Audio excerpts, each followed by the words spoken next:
हरे कृष्णा। आज जिस विषय पे हम चर्चा करने वाले हैं वो है मन। मन के बारे में बहुत लोग बहुत कुछ कहते हैं। कुछ लोगों को ऐसा लगता है कि मन बहुत ही हल्का फुल्का, एक बहुत ही खेलने खाने का चीज़ है। कोई कोई ऐसा कहता है कि मन तो थोड़ा पागल सा है। कई सारी कविताएं लिखी गई हैं मन के बारे में, बहुत सारे गीत लिखे गए हैं मन के बारे में, बहुत सारे अनगिनत फिल्म बने हैं, फिल्म के गाने बने हैं इस मन के बारे में। तो आखिर ये मन है क्या? और जब बहुत लोगों का यहाँ तक भी मानना है कि सुनिए सबकी लेकिन करिए सिर्फ और सिर्फ अपने मन की। आइए आज हम चर्चा करेंगे मन के बारे में। ओम अज्ञानतिमिरन्धस्य ज्ञानाञ्जनाशलाकया चक्षुरुन्मिलितं येन तस्मै श्रीगुरुवे नमः। नमो विष्णुपादाय कृष्णप्रेष्ठाय भूतले श्रीमते भक्तिवेदान्त स्वामिनिति नामिने। नमस्ते सरस्वती देवे गौरवाणी प्रचारिणे निर्विशेष शून्यवादी पाश्चात्य देशतारिणे। नमो महावदन्नाय कृष्ण प्रेम प्रदायते कृष्णाय कृष्ण चैतन्य नामने गौरत्विषे नमः। हे कृष्ण करुणा सिंधु दीन बंधु जगतपते गोपेश गोपिका कांत राधा कांत नमोस्तुते। तप्त कांचन गौरांगी राधे वृंदावनेश्वरी वृषभानुसुते देवी प्रणमामि हरिप्रिये। नीलाचल निवासाय नित्याय परमात्मने बलभद्र सुभद्राभ्यं जगन्नाथाय ते नमः। जय श्री कृष्ण चैतन्य प्रभु नित्यानंद श्री अद्वैत गदाधार शिवासादि गौरभक्तवृंद। हरे कृष्णा कृष्ण कृष्ण हरे हरे, हरे राम राम राम हरे हरे।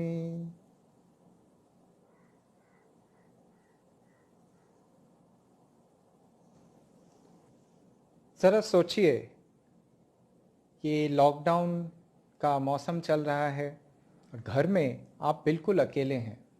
समाचार सुन रहे हैं, न्यूज़ चैनल चल रहा है एवं समाचार में, न्यूज़ में ये बोला जा रहा है कि एक बहुत ही खतरनाक मुजरिम, एक पागल मुजरिम फरार हो गया है। वो बहुत ही लंबा चौड़ा बलशाली है और उसके हाथ में एक हथौड़ा है। तो बहुत ही सावधान रहिए आप लोग सब, क्योंकि जिसको भी वो सामने देख रहा है उसके सिर के ऊपर वार करके उस हथौड़े से वो उसका सिर फोड़ दे रहा है। ये सुनते हैं आप और तभी आपके दरवाजे की घंटी बजती है, टिंग टोंग टिंग टोंग। तो आप जाते हैं, जाके दरवाज़ा जब खोलते हैं तो आपके सामने आप पाते हैं एक विशाल काय व्यक्ति को। उसके बाल बिल्कुल घुंघराले हैं, उसकी आंखें बड़ी बड़ी एकदम लाल हैं, जैसे खून पिया हुआ है, वो खून सवार हो जैसे उसके सिर पे। और वो एकदम पागलों की तरह हंस रहा है, हा हा हा हा हा हा हा हा। और आप देखते हैं उसके हाथ में एक हथौड़ा है जो बिल्कुल खून से लदा हुआ है। कैसा लगेगा आपको? डर लगेगा, है कि नहीं? अब सोचिए, ऐसा ही एक व्यक्तित्व आपके अंदर है, हम सबके अंदर है, इस शरीर के अंदर है हम सभी के। तो क्या आपको डरना नहीं चाहिए? जी हाँ, ऐसा ही एक व्यक्तित्व है ये मन। मन अपने आप में ही एक व्यक्तित्व है अलग। भगवत गीता में ये कहा गया है, चंचल हि मन कृष्ण प्रमाद बलवद दृढ़म। मन बहुत ही चंचल है एवं पागल है, प्रमाद है, बलशाली है, बहुत ही ढीठ है। उसको जो करना होता है वो येन तेन प्रकारे न, किसी भी हाल में वो करके ही छोड़ता है। बहुत बहुत ज़्यादा ढीठ है मन, ऐसा भगवत गीता में कहा गया है। तो सबसे पहले हमको ये जानना पड़ेगा कि हम जो हैं, हम तो आत्मा है और हमारा ये जो शरीर है ये बना हुआ है 5 प्रकृति की शक्तियों से, जो है आपका पृथ्वी, जल, अग्नि, वायु, आकाश, इससे बना हुआ है ये शरीर। और इस शरीर को कहा जाता है स्थूल शरीर। और एक और शरीर है जो इस स्थूल शरीर के अंदर है, वो है सूक्ष्म शरीर या सटल बॉडी। ये है आपका ग्रॉस बॉडी या स्थूल शरीर, और इसके अंदर है एक और शरीर जो है सूक्ष्म शरीर, सटल बॉडी। वो बना हुआ है किस चीज से? वो बना है और 3 शक्तियों से। वो है मन, बुद्धि एवं अहंकार। तो ये जो 8 प्रकृतियां हैं, 8 शक्तियां हैं, इसके बारे में भगवान भगवद गीता में कहते हैं, भूमिर अपो नलो वायो खम मनोबुद्धिरेव च अहंकार इतियम में भिन्न प्रकृति अष्टधा। ये जो 8 अष्ट प्रकृतियां हैं ये मेरी ही शक्तियां हैं, भगवान बोलते हैं। तो अगर ये भगवान की शक्तियां हैं तो ज़रूर से इनमें ये बहुत बलशाली हैं। तो किस प्रकार ये जो मन है, ये मन भी जो एक शक्ति है भगवान की, इस पर कैसे नियंत्रण पाया जाए? क्योंकि तो भगवान की शक्ति है। तो भगवान इस श्लोक के उपरांत एक और श्लोक बोलते हैं। वो कहते हैं, अपर्ययम इतस्त अन्याम प्रकृति विद्धि में पराम जीव भूता महाबाहो धार्यत ययेदम धार्यते जगत। तो ये जो अष्ट शक्तियां हैं, ये जो 8 शक्तियां हैं, उनके ऊपर, उनसे उच्च एक और शक्ति है।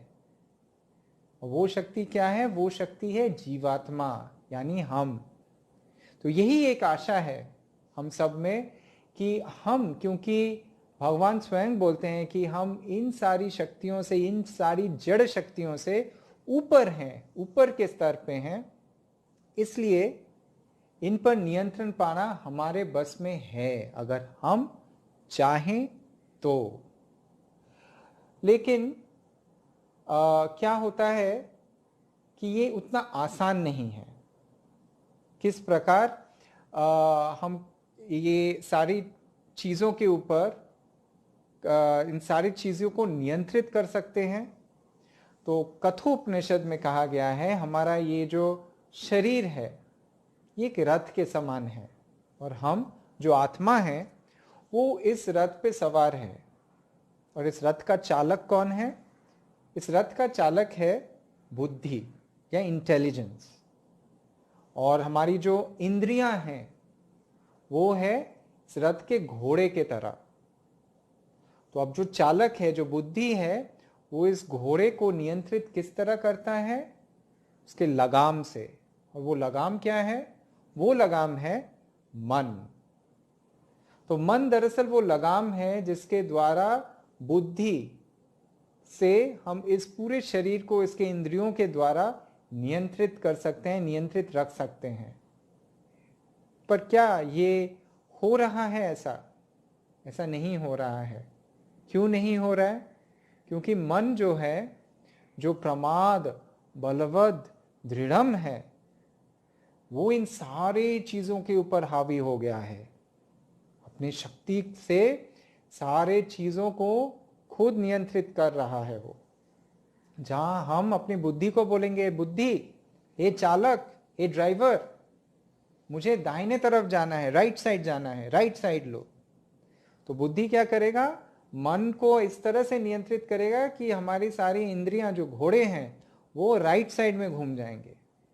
लेकिन हो कुछ और रहा है। हम चाहते तो हैं दाहिने तरफ जाना, लेकिन मन चाहता है बाएं तरफ जाना। तो अब जब मन चाहता है बाएं तरफ जाना, तो वो लगाम हाथ से छूट जाता है इंटेलिजेंस का या बुद्धि का। और मन हमको ये प्रेरित करता है और फोर्स करता है कि हम बाएं तरफ जाएं, दाएं तरफ नहीं जाएं। और इसी वजह से आप सभी को ये एहसास होगा कि कभी कभी हम लोग बहुत कुछ कर जाते हैं, बहुत कुछ कह जाते हैं किसी से, और उसके बाद बहुत पछतावा होता है कि क्यों मैंने ऐसा किया, है कि नहीं। तो ये जो हम लोग अभी चर्चा करेंगे, इससे आपको समझ में आएगा कि मन के द्वारा हम नियंत्रित किस प्रकार से हो रहे हैं, किस तरह मन हमारे ऊपर हावी हो रहा है।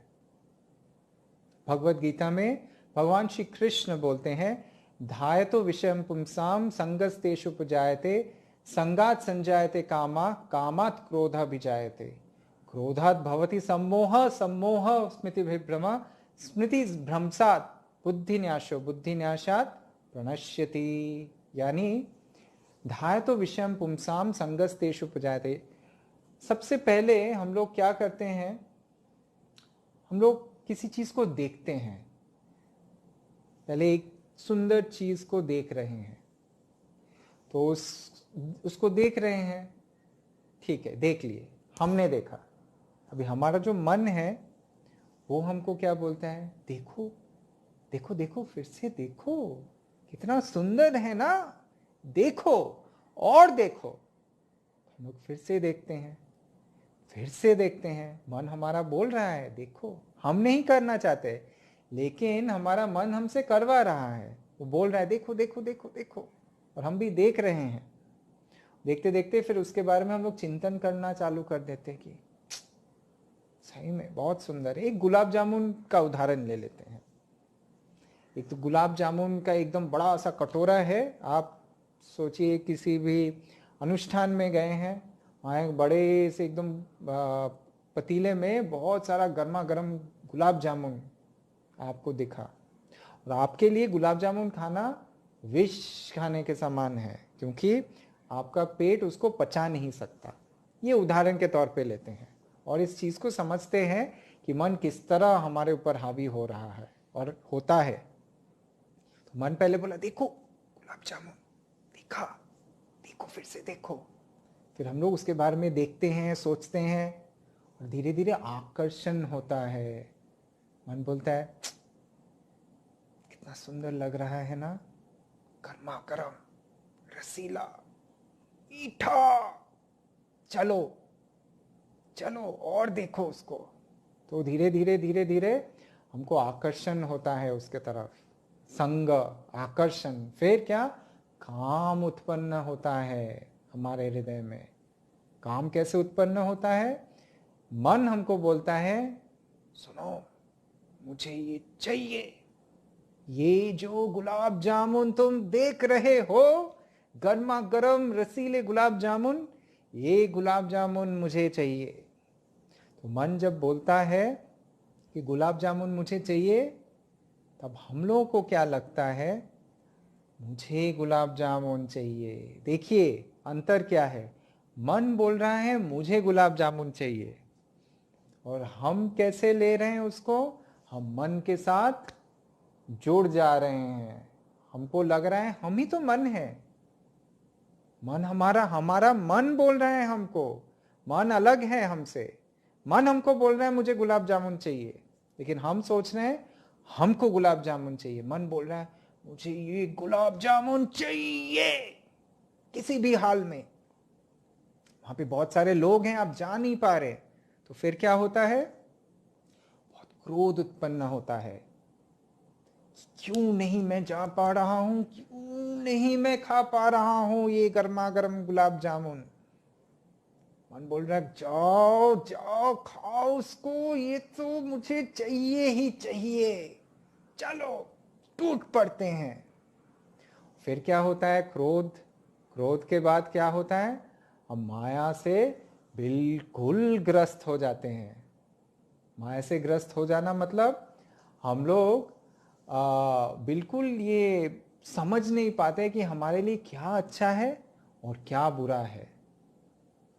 हमको हमारा ये गुलाब जामुन खाना हमारे लिए बिल्कुल ठीक नहीं है, लेकिन क्योंकि हम माया से ग्रस्त हो जाते हैं, तो हम बिल्कुल भूल जाते हैं कि हमारे लिए खाना अनिवार्य नहीं है, उचित नहीं है।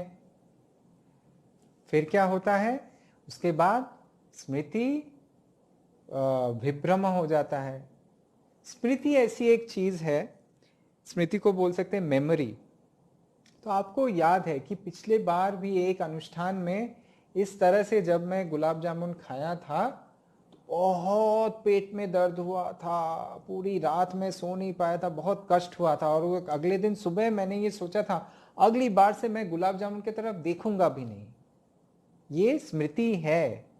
लेकिन क्योंकि पहले मन ने आपको दिखाया, फिर आपके हृदय में वो आकर्षण जगाया, फिर काम को जगाया, फिर क्रोध दिलाया कि क्यों नहीं आ रहा है, फिर माया में क्योंकि आप जर्जरित हो गए तो आपकी जो स्मृति है वो भी भूल गए, उसको, उस स्मृति को भुला दिया आप। अरे ऐसा हुआ था मेरे साथ। तो अब तो आपको सिर्फ आपके सामने वो गरम गुलाब जामुन का पतीला ही दिख रहा है और उसके अलावा कुछ नहीं दिख रहा है। और उसके बाद क्या होता है, बुद्धि आपका नाश हो जाता है। जो आपका रथ का चालक है, इस शरीर का चालक है, वो बुद्धि नाश हो जाता है, उसका मन उसके ऊपर भी हावी हो गया। और उसके बाद क्या होता है, उसके बाद प्रणश्यति, यानी हमारा फॉल डाउन, पतन। तुरंत जाके गुलाब जामुन गपागप लपालप 6-7 खा लेते हैं और पेट में दर्द होता है। तो देखिए स्टेप बाय स्टेप किस तरह पहले हमको दिखाता है, फिर हम सोचते हैं, फिर हम आकर्षित होते हैं, फिर काम उत्पन्न होता है हमारे हृदय में, फिर हमको क्रोध आता है कि नहीं हमको तो ये चाहिए ही चाहिए, फिर हम माया से ग्रस्त हो जाते हैं, स्मृति हमारा चला जाता है, बुद्धि नाश हो जाता है और अल्टीमेटली हम मन के चंगुल में पूरी तरह फंस के हमारे इस शरीर के ऊपर अत्याचार कर लेते हैं। ये तो एक छोटा सा उदाहरण हुआ कि मन किस तरह से हमारे ऊपर हावी होता है। इस प्रकार आप कई सारे उदाहरण ले सकते हैं। कई बार आप क्रोध जब होता है तो कई बार बहुत कुछ बोल देते हैं लोगों को। ये जो ध्यायतो विषयम पुंसाम संगात तेषु उपजायते संगात संजायते कामात कामात क्रोध भी जायते। जब ये क्रोध आता है तो मन आपको क्रोध दिला रहा है, आप क्रोधित नहीं हैं। ये समझिए चीज को, आप अलग हैं मन से, लेकिन मन आपसे क्रोध दिलवा रहा है और आप क्रोधित हो रहे हैं क्योंकि आप अपने आप को मन के साथ जोड़ लिए हैं। जो मन चाह रहा है, आप सोच रहे हैं मैं ही तो मन हूं। मन बोल रहा है मुझे चाहिए, लेकिन आपको लग रहा है मुझे चाहिए। आप तो मन नहीं है, आप तो आत्मा है, इस शरीर के अंदर है।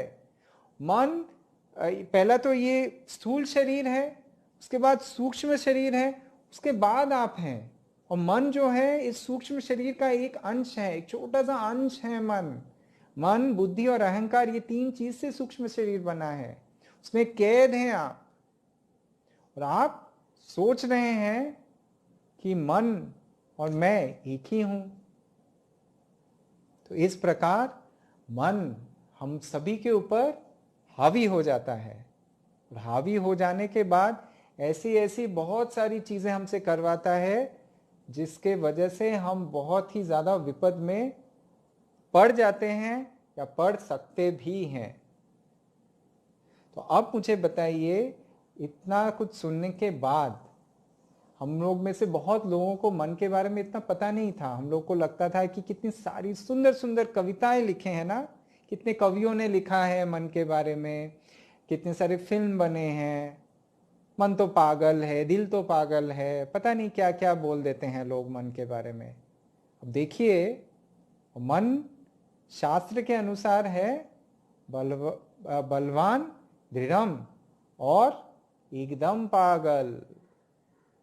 डेंजरस है मन, खतरनाक। क्या अब आप मन की सुनने के लिए तैयार हैं या मन को नियंत्रण करने के लिए तैयार हैं? हमारे आचार्य, हमारे परंपरा में एक आचार्य हैं श्रील भक्ति सिद्धांत सरस्वती ठाकुर। वो बोलते हैं कि जब सुबह उठो तो मन को 100 जूतों से मारो, और जब सोने जाओ रात को तो मन को 100 बार झाड़ू से मारो, कि मन उसी के लायक है। You need to train your mind, उसको नियंत्रित करना बहुत ही आवश्यक है। हमने चर्चा किया कि हम जो हैं, आत्मा जो हैं, वो ये जो बाकी सारी जड़ जागतिक शक्तियां हैं, ये जो 8 शक्तियां हैं, क्या क्या है वो? पृथ्वी, जल, अग्नि, वायु, आकाश, अहंकार, मन, बुद्धि, ये जो 8 चीजें हैं, इन सारी चीजों के ऊपर एक और चीज, एक और शक्ति है, वो है हम। और हम इन सारी चीजों के ऊपर नियंत्रण पा सकते हैं। वो कैसे कर सकते हैं, ये हम चर्चा करेंगे अगले सेशन में। आज इस सेशन को यहीं विराम देते हैं। और आप सभी सोचिए, अवश्य सोचिए कि इतने दिनों तक कैसे कैसे मन ने आपको भ्रमित किया, और मन ने क्या क्या चीज ऐसे आपसे करवाया जो आप असल में नहीं करना चाहते थे, और बहुत बार आप करने के बाद पछताए और आपको समझ में भी नहीं आया कि आखिर आपने ये किया क्यों। होता है कि नहीं? ऐसा होता है ना? तो अगले सेशन में हम चर्चा करेंगे कि इस बलशाली, पागल, दृढ़, ढीठ मन को किस प्रकार हम नियंत्रित कर सकते हैं। We will learn about the art of controlling the mind. Hare Krishna Krishna Krishna Hare Hare, Hare Ram Ram Ram Hare Hare.